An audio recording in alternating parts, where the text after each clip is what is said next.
All right. Welcome everybody to today's Joseph C. Miller Memorial Lecture. It's my great pleasure to introduce to you Alan Rice. Before I properly introduce him, I would actually like to pass around a couple of, recent publications and recent work, because I think it gives a really good idea and impression of what it is that you're working on, what it is that you're interested in.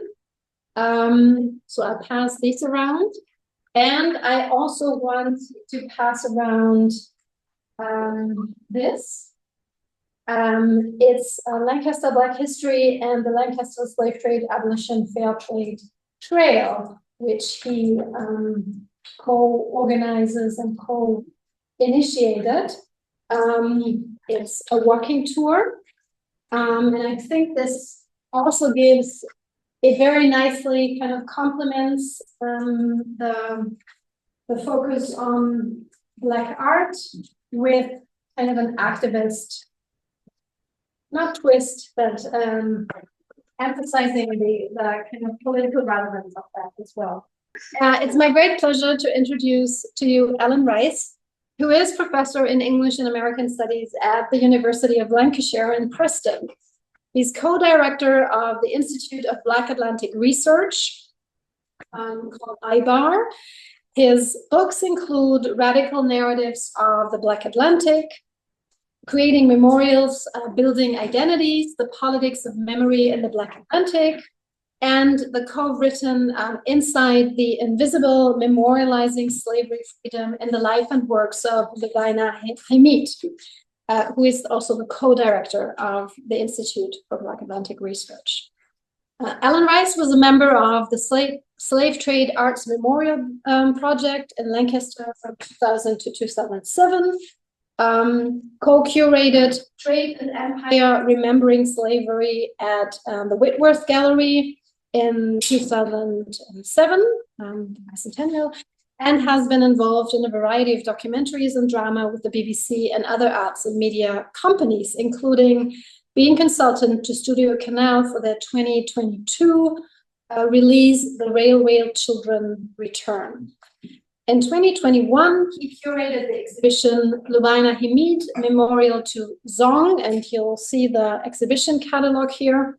There's actually also a virtual online exhibition, so you can visit the museum and zoom in on the different. It's like a virtual tour through the gallery space, actually. And in 2023, he co-curated Facing the Past, Black Lancastrians. Working with local Black history groups, he has rolled out his Lancaster Slave Trade Tour and organized commemorations supported by the Embassy of the United States for the Battle of Bamboo Bridge, where African-American soldiers in World War II fought Jim Crow racism on British shores. In 2025, he was a Fulbright visiting professor at the University of Michigan. It's a great pleasure. I'm very happy that we see each other again. It's been way too long. And so please welcome Alan Rice. Well, thank you. And it's a great pleasure to be here in Bonn. It's my first visit to Bonn. And I've been enjoying myself in the city for a couple of days now. What I wanted to do with this lecture and talk really is just to give you a kind of flavour of the kind of work I do with Black artists, mainly Black women artists. I was sharing an anecdote with Pia, which maybe I'll share with everyone. I'm a literature scholar. I've been, and I've always thought I'd like to do more than just literature. And American Studies allowed me to do that, allowed me to add different things. And one of the things I was adding when I started my first book, Radical Narratives of the Black Atlantic, was to think about art, visual art. And I'd had just one module in visual art, and that module was in America. And I was a bit worried about it, but I did decide that I could do this. And I started writing about a little-known black artist called Lubaina Himid. And I was at the University of Central Lancashire, it was then called, in Preston, and I started writing about her because she did lots of exhibitions in the north. Most famous exhibition, Revenge, was in Rochdale in 1992. And anyway, I found out that she was actually at the same institution as me as I was writing about her. It's quite a big institution, and yeah, and I was quite new at it, so I'm sorry, but yes. Anyway, so then a few days, I knew what she looked like, and a few days after I'd found this out, when I'd already started writing about her, I bumped into her on the roundabout, inches in the middle of our campus, very dangerous crossing spot. I bumped into her and she ignored the traffic and marched towards me, and she said, "I hear you've been writing about my work," pointing her finger at me. And I sort of said, "Yeah, I'm really, yes, I have." And, but I said, "I will share with you when it gets published." And I shared it with her, and she didn't say stop.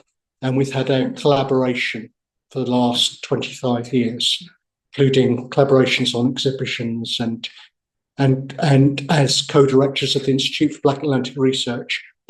And my message to you from this is, it might not be your subject, but if you feel that you can do it and you have something new to say in it, don't be put off by the gremlins who say, you need to do 25 years before you can even talk about this.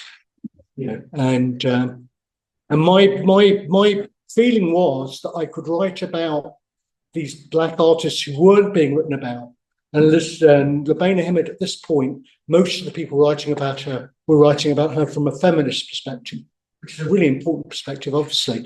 And people weren't writing about her work nearly enough, I thought, in terms of its black history, which is what I wrote about. So, yeah, take risks, be interdisciplinary. That's my message.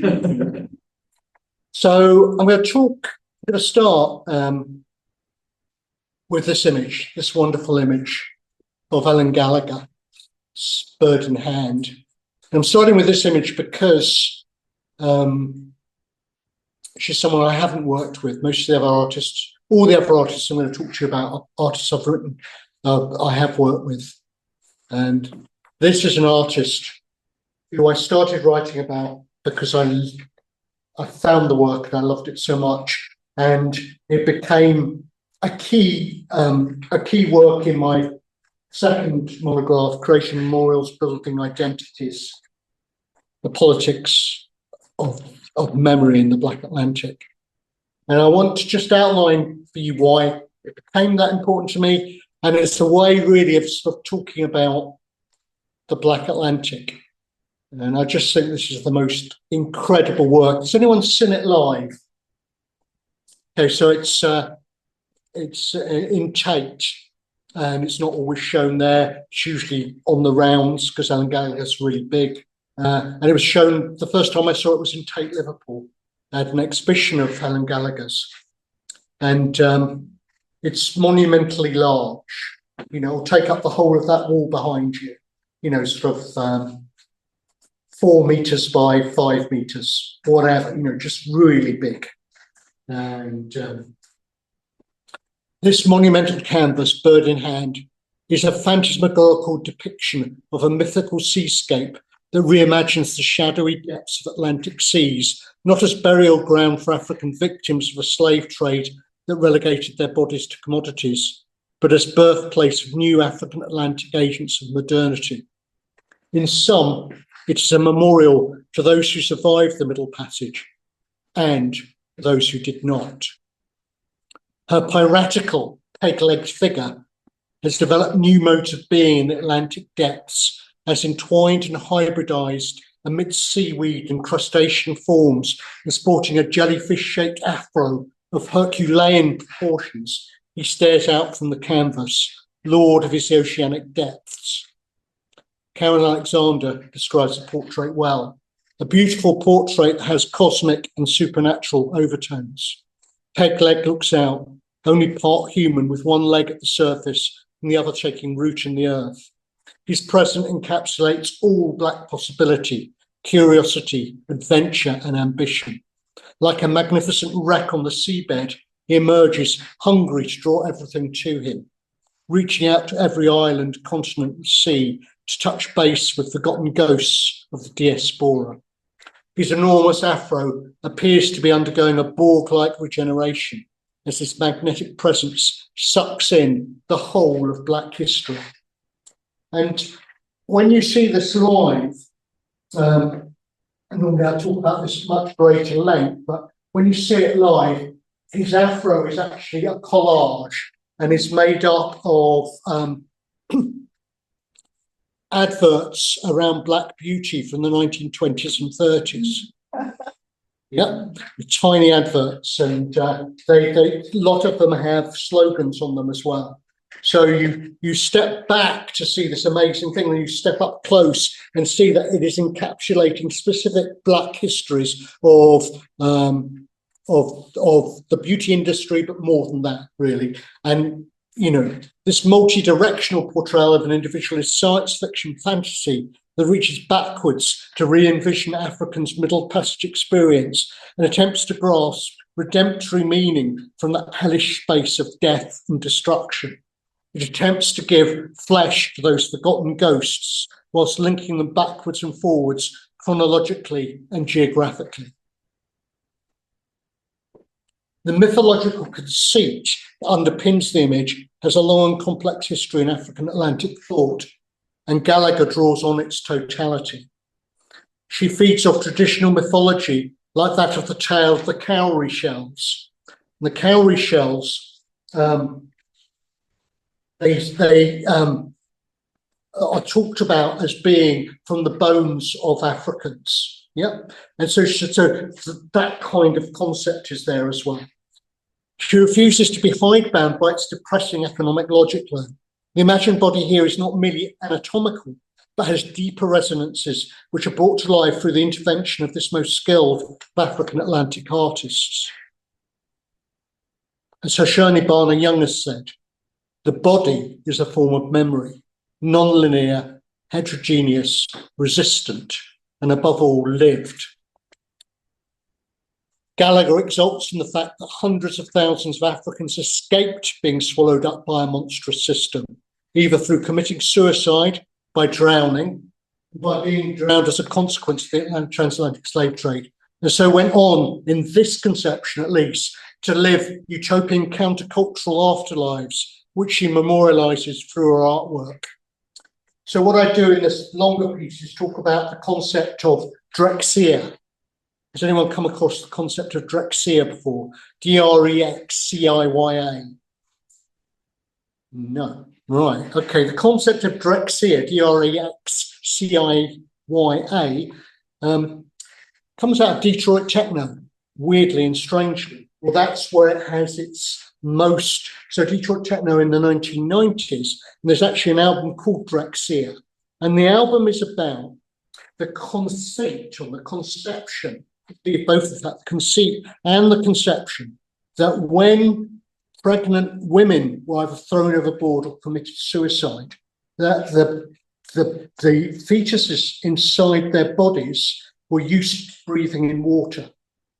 So they birthed themselves and set up in the science fiction idea kind of communities under the water because they could breathe under the water. And the Drexia, the album, has lots of sounds of public transport in Drexia, in the Atlantis, and sounds of these people living underwater. You know, so this is a kind of conceptual piece which looks towards Drexia, but it also looks towards 18th and 19th century history, because this pirate, this peg-legged figure here, who we'll call Peg Leg, is actually related to a series of illustrations in the early 19th century of vagrants in London, in a book you might know called Vagabondia, or might well be able to come across now. And one of those is a peg-legged sailor.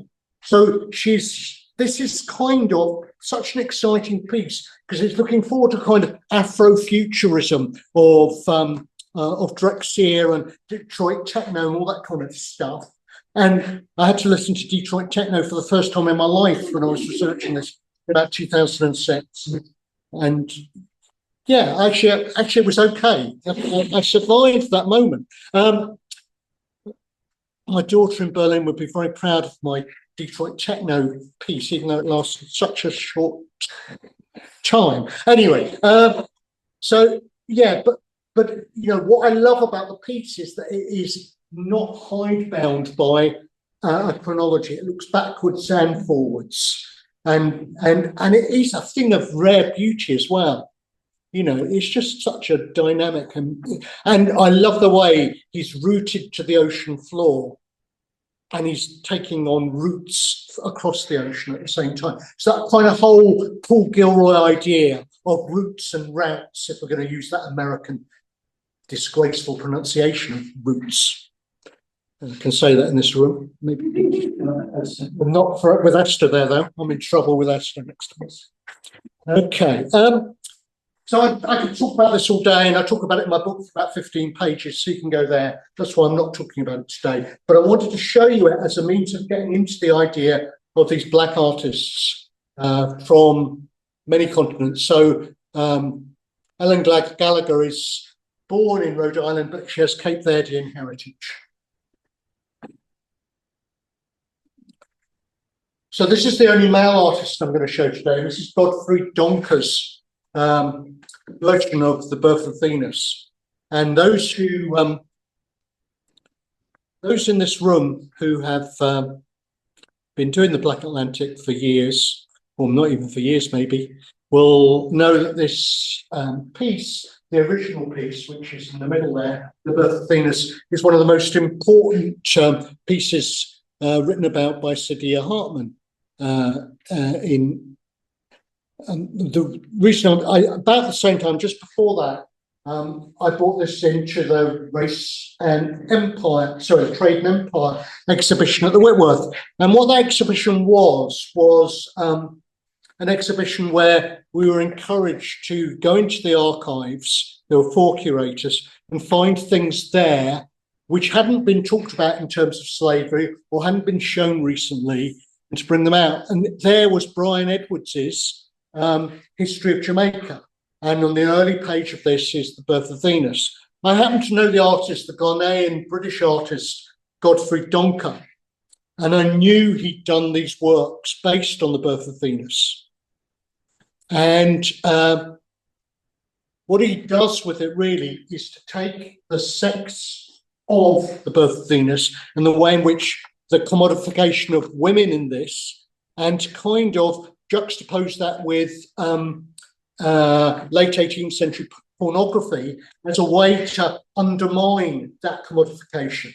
So he's not reveling in the pornography of it. He's kind of attacking the pornography of it and the pornography and the pornocracy of slavery. Now, I was responsible for about 40% of the things shown in the Trade and Empire exhibition in the Whitworth. And I was a bit upset by one of the comments in the comment book. And the comment was, you have used images which are degrading and which have undermined culture. And my answer to them, to those critics, was to look up. Because if they looked up, they'd see the wonderful work of my friend, now unfortunately dead, Althea McNish, who's an amazing textile worker. So one of the things I was saying is that because you are so negatively involved in looking at something like that, you've missed Althea McNish. There was virtually no comments on these wonderful works, how wonderful textile works. And I think people concentrated on the negative in the exhibition. My whole point was not to end with one of those negative images, was to end with a triangulation. So beautiful 3 of these pieces. This is Golden Harvest, which I think is the most beautiful of the pieces. I'll talk to you a bit about it. So the dialogisation, so apparent in Donker's reworking of late 18th and early 19th century iconic images, worked alongside the curator's desire to make a show that opened up past images for creative reworking, either in the curatorial or artistic process. The aim was to create an exhibition that challenged narrow ideas about Britishness by showing the longevity of an African presence in Britain, and also by showing contemporary versions of that. Linking Britain to its ex-slave colonies in the Americas and to African roots and routes from there was a concern of much of the work in the exhibition. Althea McNish embodies this in her ancestry, life and praxis. She was a painter from early in her Trinidadian childhood. McNish came to London as a student and made a career in textile and wallpaper design in the late 1950s. Bringing tropical colour to Britain, she became the country's only black textile designer of international repute in the 50s, 60s and 70s, that is. The only black designer of international repute in Britain, textile designer. McNish's career as a rare black and female presence helped develop recognition of multicultural issues in the hitherto conservative design world. As John Weiss argues, John Weiss is a husband who died, I think, in 2019, who was a white ceramicist. Her uses of cultural resources in London, allied to her Caribbean background, led to a unique hybrid style. It's noteworthy that Althea McNish and her fellow textile design students at the Royal College of Art carried on much of their studies inside the V&A Museum. The imperial collection of cultural resources had long been regarded as natural sustenance for the textile designer, and this respect for and reliance on exotic sources of imagery has its parallel in Trinidadian culture. Thus, she uses imperial resources for new purposes. McNish's ancestry and life reflect the triangulation of the African diaspora. Her paternal ancestor came from Senegambia in the 18th century, before being enslaved in Georgia. Then they fought for the British in the War of 1812.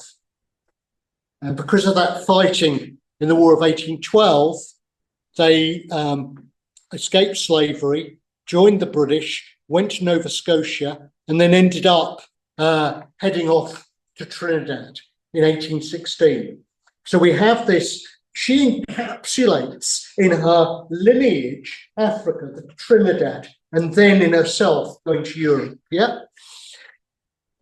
In recognition of this, her textiles were displayed. So I displayed textiles in a triangular shape, form speaking to Africa, the Americas, and Europe.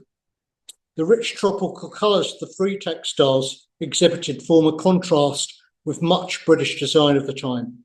And honestly, look at the British design of the time and get bored to bleeding death. Laura fucking Ashley. So this was just like a kind of, sorry to swear, but this was just like a kind of, a real kind of difference. All have a musical quality akin to the improvisation of African music and its stepchild jazz. This and the painterly technique make for a unique Caribbean contribution to the world, bringing a legacy from the designer's homeland that colours Britain in a new vein. Nowhere is this more apparent than in the marvellously tropicalised Golden Harvest, which was the result of a weekend spent in the countryside in 1957. Who here has been to Essex? In England. Essex in England. No, it's a boring flat county just outside London. However, Althea was excited by the colour of the Essex cornfields glowing in the British sunlight. God knows she must have been there one day in August for all I can see. Anyway, she developed drawings and watercolour sketches into a repeating design using both black monoprint and textured colour. She says herself, my early exposure to the Caribbean environment led me to transform the tiny flowers of the British hedgerow into tropical exuberance. And that's what I think we need to be here with, is that kind of word she used about her own art, tropical exuberance. she tropicalizes Essex. Anyone who's been to Essex knows Essex does not look like this. This is what that kind of movement does. It tropicalizes exuberance. Taken alongside her other wonderful designs, this should warn us against a reductive view of Black Atlantic arts who wants to make it either merely a critique of imperial legacy or a consequence of it. This is neither critique or consequence, it's both and. McNish's exuberant textiles transmit their own powerful message about the limitations of such narrow views, showing that the legacies of trade and empire are both complicated and at times breathtaking in their simplicity.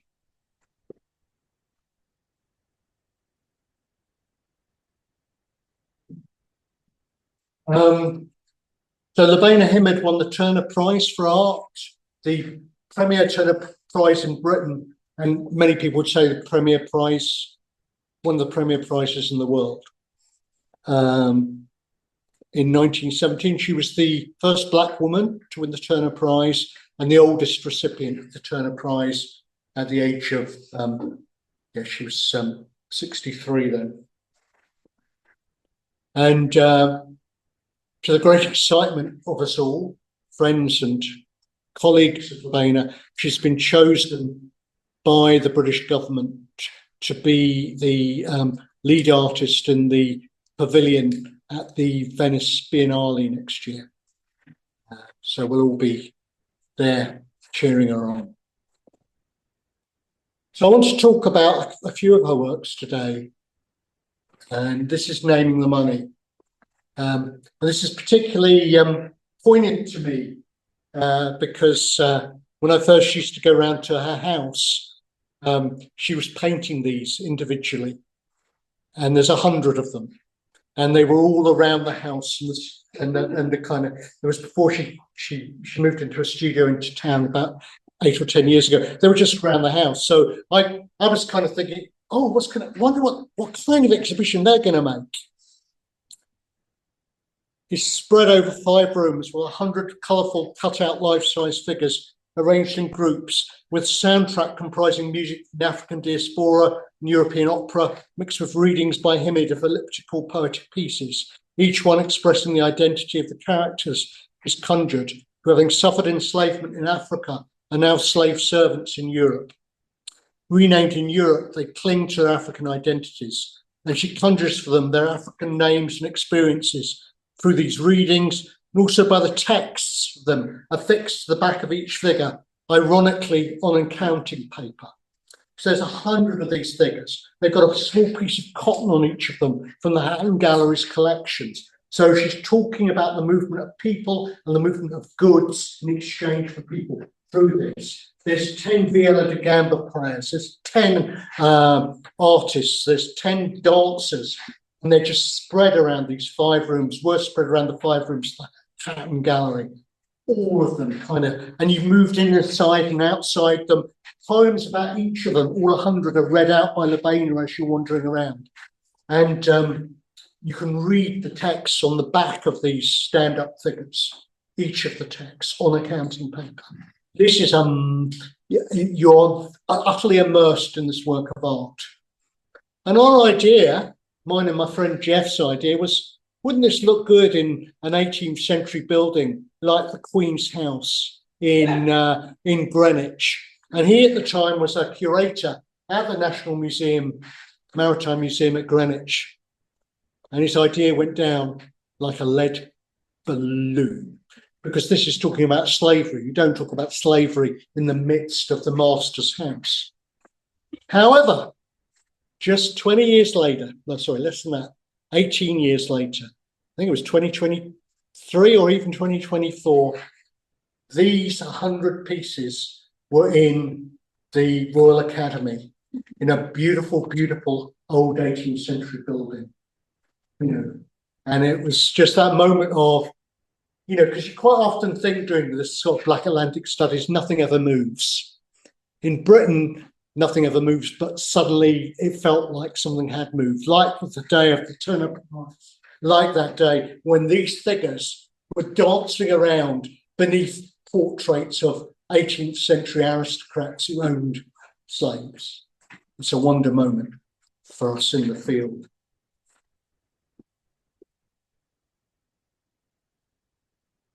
It's the accounting paper's blandness that provides the crucial context for the piece.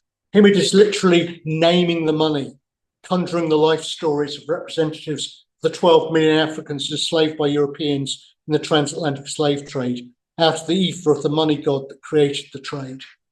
Ian Balcom's magisterial study, Spectres of the Atlantic, Finance, Capital, Slavery and the Philosophy of History, explains how developments in financial capital centred in London and powered by wealth generated in other slave ports such as Liverpool helped create a diabolical system.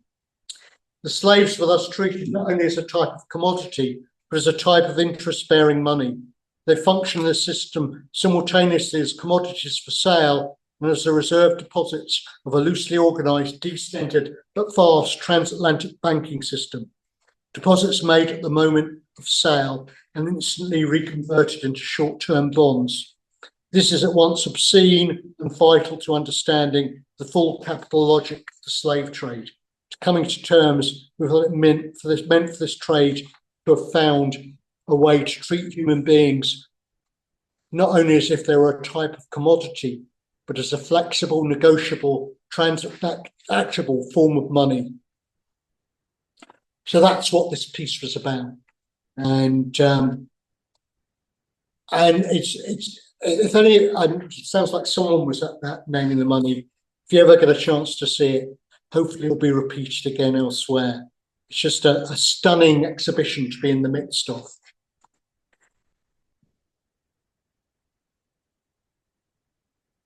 Himid wants to bring her audience into these stories she tells and avoid the distancing effect that art in galleries often encourages.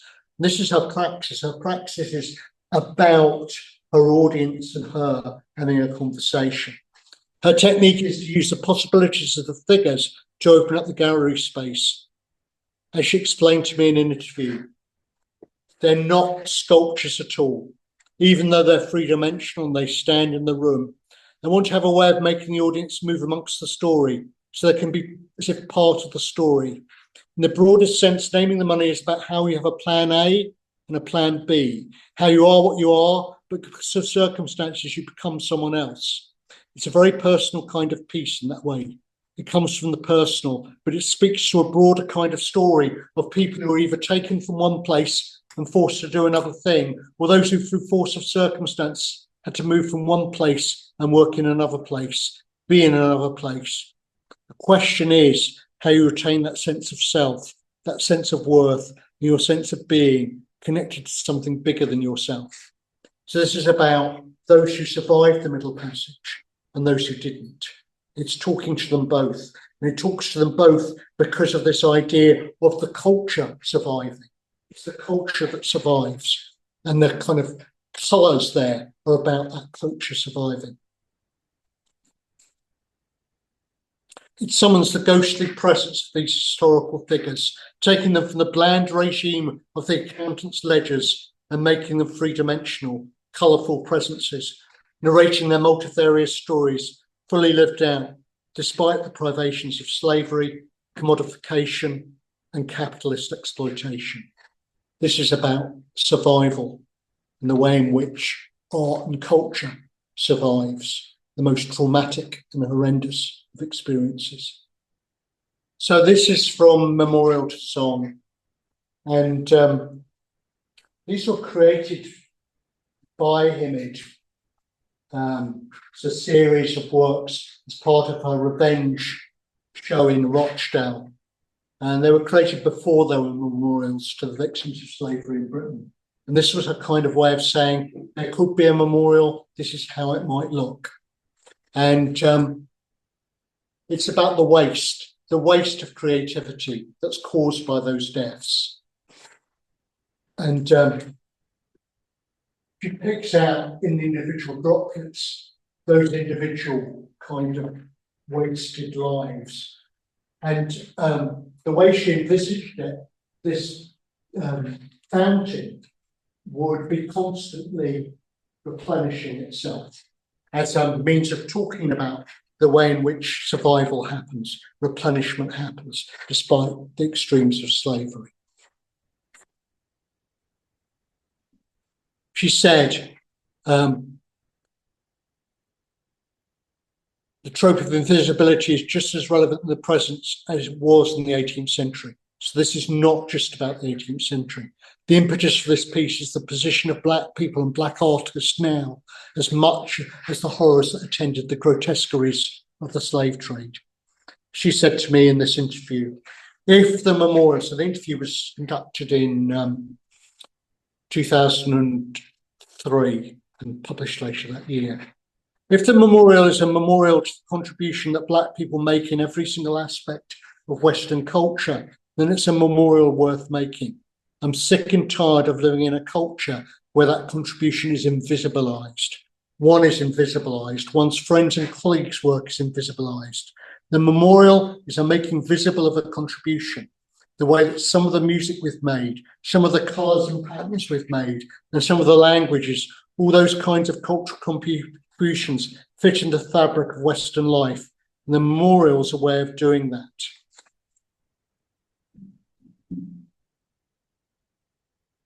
And one of the beautiful things she does with this memorial is that beside it, she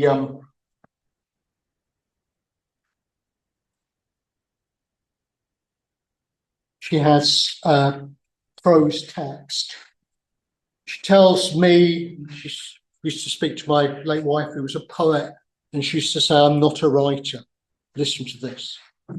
Water cascading, falling, spouting, sparkling, frothing, whooshing, trickling, spurting, foaming, running, pouring, falling, puddling, raining, filling, overflowing. A fountain, a monument, a memorial to people for water, to people wasted in water, wasted for water, a memorial to song, singing buried treasure. After the morning comes revenge. Water, deep water, salty water, wooden boats, cloth wrapped around wounds, blood-soaked, water fresh, the key to life.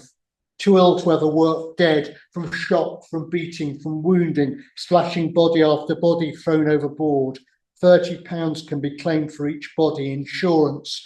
Ill people are not worth wasting water on. Fresh water, thrown overboard into the sea. Water, salted. So if you don't know the story of the song, that's what most people in the room do.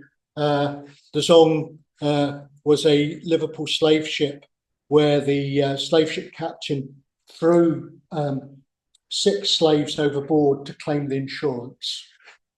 And there were 2 court cases in Britain about it. So it's talked about in the in my work and in loads of other people's work. But Himid's work, Memorial to Song, is really, really important. It's kind of been superseded and isn't talked about that much by M. Norbesi Phillips' poem Song, which doesn't reflect on Himid's work. She didn't know about it, I think.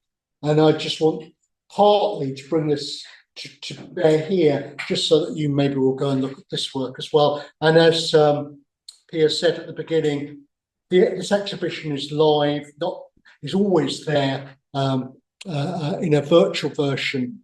So if you do Memorial to Song in Lancaster virtual gallery, you'll see the whole exhibition.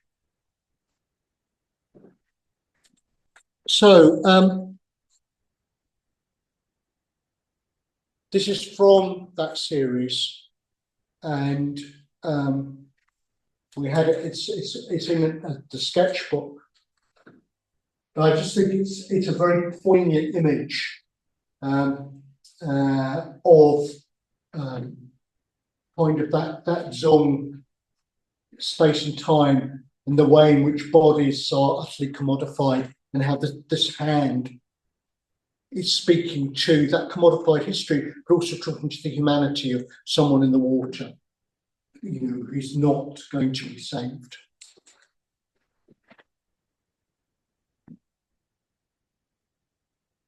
So this is a another image from that exhibition. And it speaks to something which is really important to Lubaina and to myself, that the Industrial Revolution in Britain, which powered the wealth of Britain and then was to power the wealth of Europe and America as well, that a prime contributor to that was the money from slavery. And I've done a lot of work in Lancaster more recently, which is showing this. So literally Lancaster slave merchants putting their money, which they made in slavery, into cotton mills, into canals, and etc. So she made Industrial Hills. So this is based on the Yorkshire Hills where she was living there. She lived in Hebden Bridge, which is full of cotton mills. That whole valley is full of cotton mills. And this is to talk to the fact that this isn't just something that we should think about on the quaysides of Britain. We should think about it in all those industrial spaces in Britain as well, because it was that labour and those bodies which were used up to create the wealth, which created the wealth in Britain. And this is it's a kind of boast picture for me in one sense only. 2015, I ran a Caribbean Studies in the North seminar, and I invited Anita Ruppert, who I knew had just been working on Le Rôdeur, which a similar incident happened in that there were throwing of slaves overboard, but also in Le Rôdeur, everyone caught slaves and most of the crew caught ophthalmia and had temporary or permanent blindness. And Anita brought the knowledge of the Rôdeur to that seminar, gave an amazing talk on the Rôdeur, and saw Lubaina just at the end of the seminar. I said, that was interesting. She said, yes, I'm already sketching, she said. And in the end, she did 6 beautiful large pictures on the Rôdeur, which became the key, for me at least, the key point of her retrospective Tate show in the 2020s. So, you know, just keep up the work, keep up the work, keep up the work that brings together a wonderful historian like Anita Ruppert with an artist, because, you know, this is what can come from it. And this is one of the one of the narratives that Anita talked about was how an African-born woman in the Caribbean, when they arrived, had some herbal cures for the slaves from the Rôdeur. So that's part of the story of what's happening in this picture. And there's an essay on the Rôdeur in the Memorial to Song catalogue. Sorry, it's all going to be boasts, this lecture. Not all really, but there are 100 swallow-hard Lancaster for the surface pieces, plates and jugs and tureens, and they are, this is all late 18th or early 19th century slipware or ceramics of various kinds, Wedgwood, yeah, and all of the names, they're there. And several of them have these kinds of white slave merchants from Lancaster, basically Lancaster slave merchants. Some of them Quakers, some of them ex-Quakers. There were 18 slave merchants, 2 of them women, in Lancaster who were Quakers too, which is a very strange conception for our conceptions of the Quakers. Here is one of them, and the illustration, you might kind of take a second look at this and think that looks a bit like something. It's like the Gilray and Cruikshank cartoons of the late 18th, early 19th century. which took a pot at the upper classes, political class. So she's using that kind of design here to talk about. She's sort of reversing it now, having a go at these kind of aristocrats from a different angle and around slavery. Here, they've just talked about abolition. Abolition is coming, and this could well be the MP for Lancaster. His name is Abraham Rawlinson Jr. There are about 12 Abraham Rawlinsons. Try following this, you'll have a lot of difficulty. And most of them were slave traders of different kinds. Some of them were Quakers, some of them were, yeah. I'm just in the midst of doing this, so it was a bit extreme. But anyway, this is Abraham Jr. He was MP. He was a Quaker until 1780. You couldn't be a Quaker and a member of Parliament. He stopped being a Quaker in 1780 because they disowned him, not because of his slaving, but because he carried guns on his ship. Just try and compute that a bit. It's quite interesting, isn't it? He carried guns on his ship. That's what he was disowned for. And within 3 or 4 months, he was elected as the MP. Now, he was an Anglican, could be as elected as an MP. And in his 10 years, this is a great shame to me as a citizen of Lancaster. Lancaster sent one of the petitions in favour of the slave trade to and organised by Abraham Rawlinson. There's a time that Manchester was sending a petition with 10,000 signatures against the slave trade. Lancaster sent one with several hundred in favour of the slave trade. So this is her critique of these people. And in the end, Abraham Rawlinson died in 1803. He was an Anglican by now, but he actually was allowed to be buried in the Quaker Meeting House because of his family connections. So I take Lancaster slave site tours, and I have to show people, these. And now in the lobby of the Lancaster Meeting House, there is a large stone plaque talking about the history of Lancaster slavery and saying how ashamed current day Lancaster Quakers are.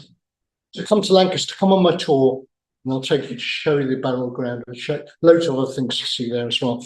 But the boast here is that there are 100 of these, and 97 of them are still in the collection of Lubaina Himid, and I own 3 of them. This is one of my favourites. I did a favour for her, and she said, "Oh, Alan, you've done me a favour. I'm going to have to give you something, and I think I know what you want." I said, "Yeah, give me the vomiting toff." So I got the vomiting toff, and a couple of favours later, and you'll see the other favours in a minute. But what it shows, in a sense, is that kind of the extremity that she's borrowing from those 18th century cartoons and turning it against these people. Here are the clergy. I got this one as well. This is my second favourite. The clergy eating the profits of the slave trade. A beautiful plate. She's overpainted these clergymen eating at that table. Fat and obese on the profits of the slave trade. And here's the third one. So as well as doing those kind of portrayals of the white Lancastrians, she does these portrayals of black Lancastrians as well. And I can show you something that virtually no one has ever seen before. When these are shown in public galleries, you're too far away to see this. So there is the name Alwan. Each of them is given, each of these African servants who are so anonymous that one of them was just called Ibu Boy. They're given names by Lubaina. But yeah, she doesn't actually draw attention to it in any of the things she writes about it either. But luckily, so when I showed these 3 pieces in Lancaster, and I showed them in a cabinet where you could look down. So Normally, the other 97 are all shown together. And there's a lot, it's beautiful to see them. And in the original, the show was in Lancaster, in the Judges' Lodgings in 2007. They were on a Gillows table, and that Gillows table was about 30 foot long. They were shown on that. And that Gillows table was made from mahogany forested and farmed by enslaved Africans in Jamaica or Honduras.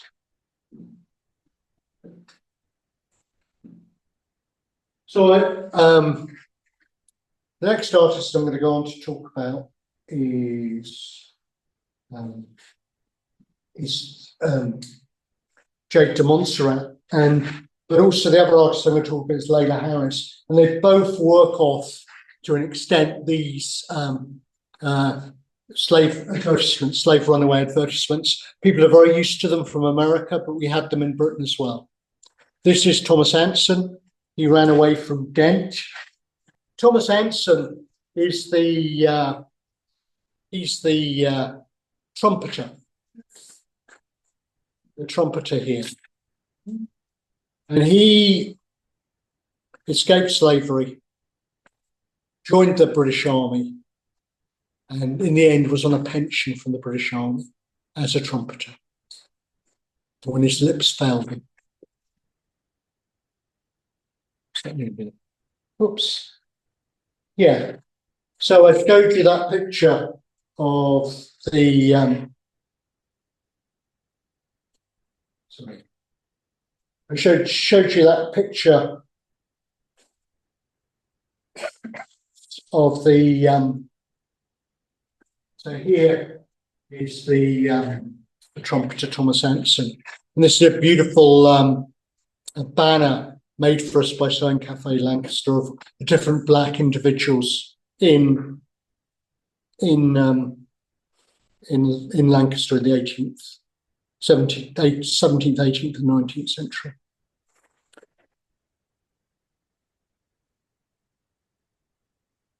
Thomas Clarkson, the rector, is all over this church, a great hero of this church, and his son, Thomas Clark Jr. I just showed you that picture of eating the prophets. Well, he did eat the prophets, literally. Because recently we found, this wasn't found until 2015, we found that in his house he had an Ibu slave boy who he hadn't baptized. The boy was probably 12, 13, and he didn't have a name. And what I love about this, in terms of, he has his country marks on his temple, his scarification marks, born in Africa. Well, we got them when he was 2, or maybe even when he was born. He speaks broad Lancashire dialect. He said bath for bath. He said water for water, like Wordsworth. Yeah? And yet, he's an African. I've done the research. I believe this is the first instance of a written account of a black man speaking in a Lancashire accent, like my girls. So this is Jade de Montserrat. Jade was my student. She did her PhD with me. She's a black artist from Scarborough in Yorkshire. A really interesting artist. You have to be on your toes to survive these parts with these kind of, that's her feet, with these kind of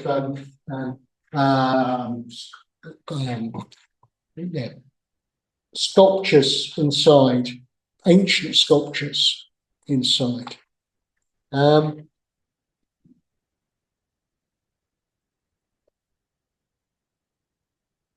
I think it's based, well, we talk about the way in which this is based in part on those slave runaways.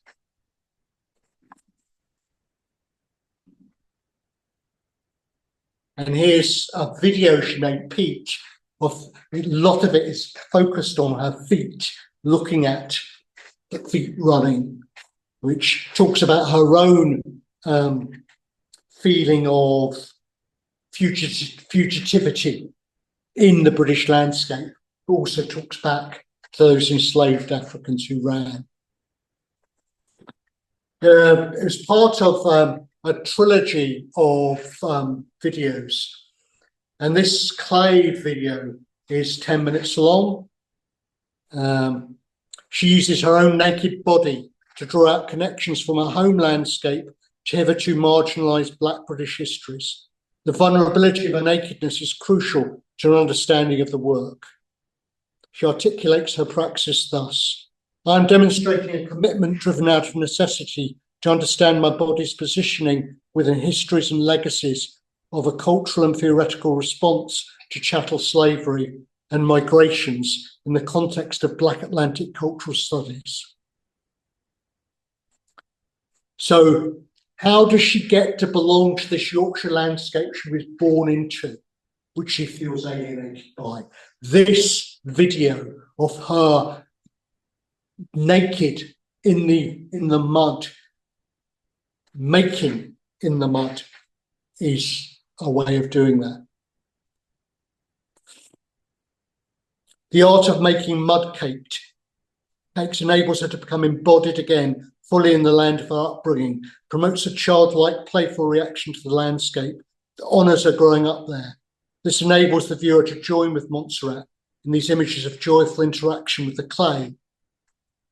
As she describes it, I repeatedly attempt illustrating the visceral quality of the clay on flesh, or the somatic response to moulding and playing with slippery and solid matter, as well as indicating topography and the connection between body, matter, earth, and the archaeological resonances that inflect the soils. The multiplicity of the film's meaning is reflected as she digs out of the wet earth, for she could be engaged either in digging a burial pit, searching for archaeological treasures, making a shelter, or building a wall. In fact, at one point, the action resembled the traditional Yorkshire practice of dry stone walling, which had been used to enclose land for centuries in the region. So it's unbelievably varied, interesting art practice, including writing for 3 days on a gallery wall a series of slogans in charcoal, naked, getting covered in charcoal herself. This was at the Blue Coat, and she did it in Dundee as well. And I'm not going to spend long on the last one. Last artist I'm going to talk about is Lela Harris, who is a self-taught portrait artist. And I did a talk at the Judges' Lodgings in about 2021 and maybe even 2022.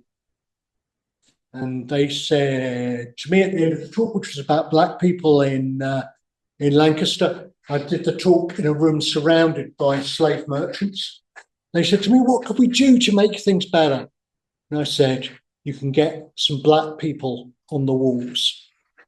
To give them credit, they went away and got funding. Linda Jackson, a wonderful curator, got funding, and I was on the commissioning board, and we commissioned Lela Harris, who's a Black portrait artist born in Manchester, lives within 20 miles of Lancaster now, and she is just an incredible artist.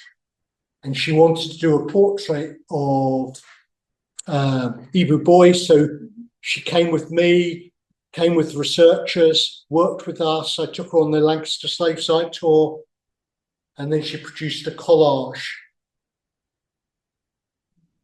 No one knows what Ibu Boy looks like apart from that advert and its description.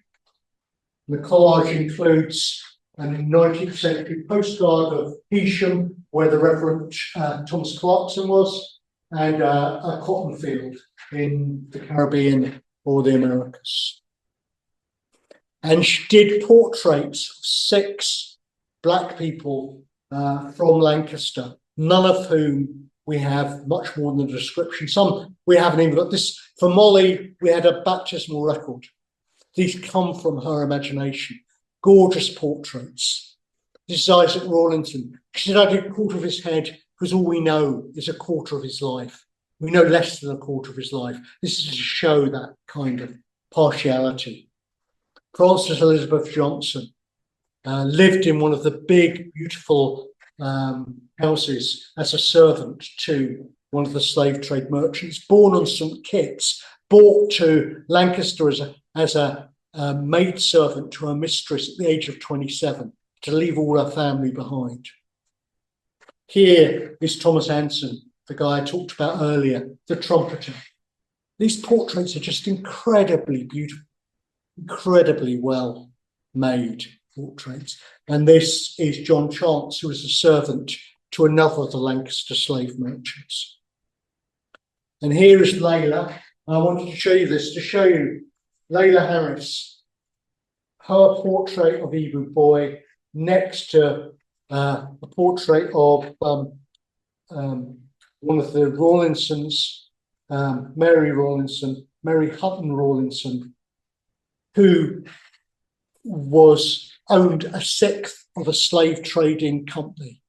She was given it by her son Abraham Rawlinson. She owned and she's wearing her Quaker garb there, as you can see. But this is in the judges' lodgings. The judges' lodgings now has 6 of these portraits. It's no longer just the slave merchants that own that space. And I think that's the best way.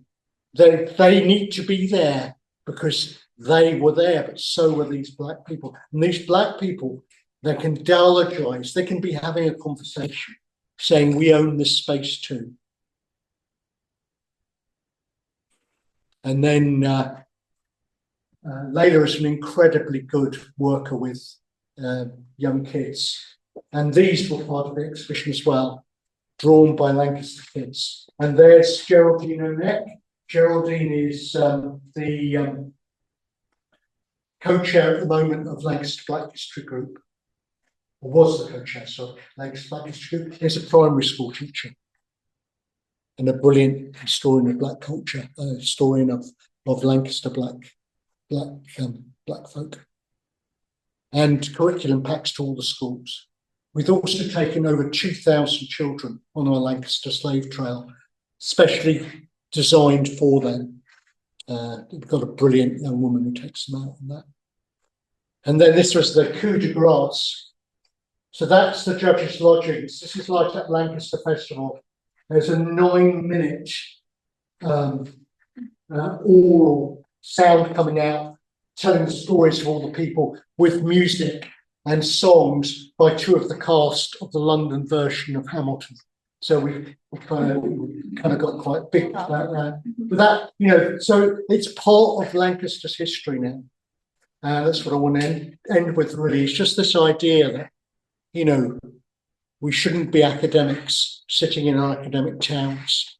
We should be out there in our communities making the kind of work that will make us really proud, because it will make a difference, hopefully. Thank you.